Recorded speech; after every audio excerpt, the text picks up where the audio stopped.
नमस्कार. महाराष्ट्रातील शेतकऱ्यांसाठीच्या आजच्या दिवसभरातील महत्त्वाच्या घडामोडी. कर्जमाफीचा मोठा निर्णय, शेतकऱ्यांना सगळ्यात मोठी अपडेट.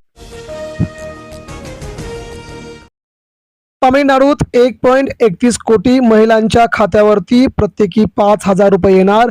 निवडणुकीच्या तोंडावरती स्टॅलिन यांची मोठी घोषणा. प्रधानमंत्री आवास योजनेमध्ये महाराष्ट्राची 3ऱ्या क्रमांकावरती झेप. मुख्यमंत्र्यांच्या नियमित आढाव्यानंतर योजनेच्या अंमलबजावणीला मोठी गती. उजनी जलाशयामध्ये आज 1 कोटी मत्स्यबीज सोडणार. पळसदेव येथे कृषी मंत्री दत्तात्रय भरणे यांच्या उपस्थितीमध्ये होणार कार्यक्रम. गहू निर्यातीला केंद्र सरकारकडून मान्यता. गव्हाच्या अतिरिक्त उत्पादनांना तसेच साखर निर्यातीला दिली परवानगी. शेतकऱ्यांना होणार याचा दुप्पट फायदा. नवीन कार्यालयात प्रवेश आणि शेतकऱ्यांच्या खात्यात 2,000 रुपये. पंतप्रधान नरेंद्र मोदींनी सेवा तीर्थ आणि कर्तव्य भवन देशाला केले समर्पित. शेतकऱ्यांसाठीचा सगळ्यात मोठा आनंदाचा दिवस. नियमबाह्य अनुदान वाटप करणाऱ्या दोघांवरती गुन्हा. 64 लाखांचा घोटाळा. 39 लाभार्थींना जास्तीचे अनुदान वाटप.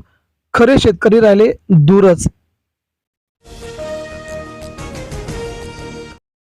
सोन्या चांदीच्या दरातील उलथापालथ केव्हा थांबणार? सोन्याचे दर आता 1,55,000वरती. 22 कॅरेट सोनं मिळतंय 1,49,000वरती. सोने गडगडल्याने सर्वीकडे उत्साह. पॅनिक सेलिंगमुळे सोयाबीन हंगामात बाजारातील घसरण तात्पुरती. पुन्हा भाव वाढण्याची शक्यता. सोयाबीनचे दर 9 ते 12,000 पर्यंत जाण्याची शक्यता. प्रयोगशाळा उपकरणे खरेदीत 80 लाख रुपयांचा भुर्दंड. व्यवहार तपासण्यासाठी नेमली कृषी शास्त्रज्ञांची समिती. पासवर्ड चोरून कंत्राट वाटल्याचा आला मोठा संशय. गहू निर्यातीला मंजुरी. शेतकरी हित व्यापार करारातील डॅमेज कंट्रोल आलं समोर. केंद्र सरकारने 25 लाख गहू निर्यातीला मंजुरी दिली.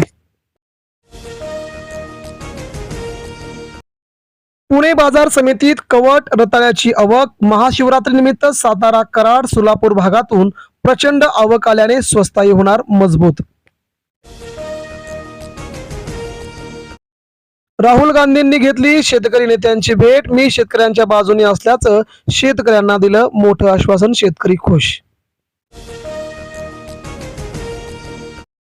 पुण्यात भारतीय ग्रेप्स फेस्टिवल्स. ग्राहकांना थेट सेंद्रिय रेसिड्यूज विथ द्राक्ष, बेदाणे, मनुका पोहोचवण्याची संधी. कालावधी 27 फेब्रुवारी ते 1 मार्च पर्यंत असल्याची माहिती.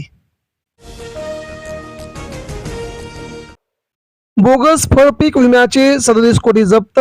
जळगाव जिल्ह्यातील बागांची उपग्रह प्रतिमांद्वारे तपासणी केली. आता निधी गेला कुठे? शेतकरी ओरडतोय.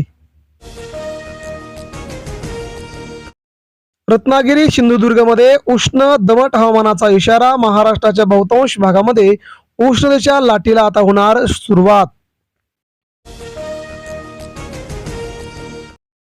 भीमाशंकरला गोल्डन बेरीचे उत्पादन. गोल्डन बेरी 6 महिने सलग उत्पादन मिळते. नगदी पिकासून पोषक घटक भरपूर मिळतात, त्यामुळे विक्रमी आवक. वनराई पर्यावरण बालोत्सवचे आज पुण्यात आयोजन. डॉक्टर मोहन धारिया यांच्या जयंतीनिमित्त विविध कार्यक्रम. शेतकऱ्यांनी जाण्याचं आवाहन. बारामती कृषी उत्पन्न बाजार समितीला अजित पवार यांचं नाव देणार. सगळ्यात मोठी घोषणा. अजित पवारांना महत्त्वपूर्ण श्रद्धांजली अर्पण. वनराई पर्यावरण बालोत्सव यासाठी शेतकरी महाराष्ट्राच्या कानाकोपऱ्यातून पुण्यात. शेतकऱ्यांना मिळतोय सगळ्यात मोठा दिलासा. सगळीकडेच वनराई पर्यावरण कार्यक्रम. परळीत महापशुधन एक्स्पो 2026 ला सुरुवात. पशुसंवर्धन मंत्री मुंडे यांच्या हस्ते उद्घाटन. मुख्यमंत्री आज देणार भेट.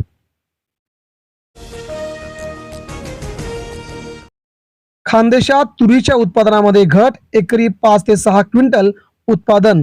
कोरडवाहू क्षेत्रात मळणी पूर्णत्वाकडे गेल्याची माहिती. शेतकऱ्यांबाबत तडजोड नाहीच. अमेरिका कराराबाबत भारताचा ठाम पवित्रा. 50 कोटी लोकांचा सरकारने केला विचार. त्यामुळे सरकार भारताच्या कापड दागिने क्षेत्रांना फायदा देण्याची तयारीत. 73 लाखांचा गंडा घालून ज्योतिषाने गाठली दुबई. भविष्य सांगत शेअरमध्ये नफ्याचे दाखविले आमिष. आणखी काही जणांची फसवणुकीची शक्यता. जमीन मोजणीपूर्वी तात्पुरत्या रेखांकनाची मंजुरी बंधनकारक. नगररचना विभागाचे स्थानिक नियोजन प्राधिकाऱ्यांना आले थेट निर्देश. त्यामुळे शेतकऱ्यांना आता करावी लागणार मोठी कसरत.